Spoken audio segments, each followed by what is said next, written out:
Carlos Yulo ibinandera ang kanilang fun adventure ni Chloe San Jose. Nagpunta sa Rizal ang Filipino gymnast na si Carlos, Golden Boy, Yulo at ang kanyang kasintahan na si Chloe San Jose para mag-enjoy sa isa na namang masayang adventure. Ang magkasintahan ay nagdesisyon na magtampisaw sa kalikasan at magtampis sa isang camping site sa Tanay, Rizal, na tinatawag na Camp Hietos. Dito nila nilaan ang kanilang oras para makapagpahinga at magbonding sa isang lugar na malayo sa abala ng syudad. Hindi nakaligtas sa mata ng mga netizens ang kanilang masayang pagtakas sa naturang camping site. Kaya naman ibinahagi ni Carlos sa kanyang social media account ang ilang mga larawan mula sa kanilang escapade. Sa mga litrato, makikita ang masaya nilang pagsasama at ang kanilang mga moment na puno ng kaligayahan at kasiyahan sa gitna ng kalikasan. Ang mga larawan ay tila nagpapakita ng isang simpleng ngunit puno ng saya at pagmamahalan na bakasyon. Sa kanyang post, isinama ni Carlos ang isang sweet na mensahe kung saan ipinahayag niya ang labis na pagpapahalaga kay Chloe bilang kanyang forever adventure buddy, na isang palatandaan ng kanilang matibay na relasyon.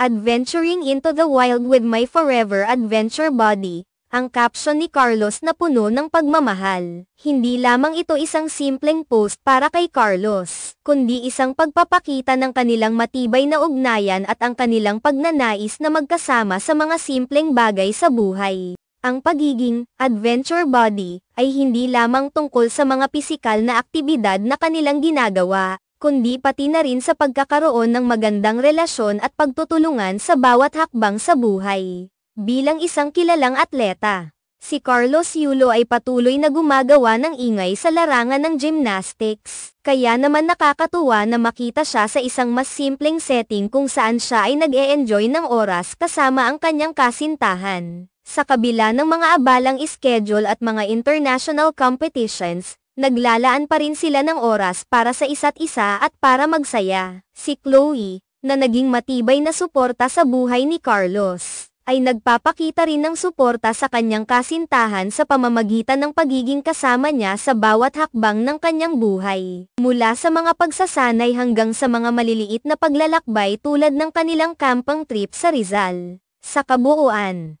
ang kanilang paglalakbay sa Camp Hietos ay nagsilbing isang magandang paalala na ang mga simpleng sandali, tulad ng isang bakasyong may kasamang kalikasan, ay napakahalaga. Hindi lamang ito nakakatulong sa kanilang pagpapalakas ng relasyon, kundi nagbibigay din ito sa kanila ng pagkakataon upang magpahinga at mag-enjoy sa mga bagay na wala sa ilalim ng matinding pressure ng kanilang propesyonal na buhay.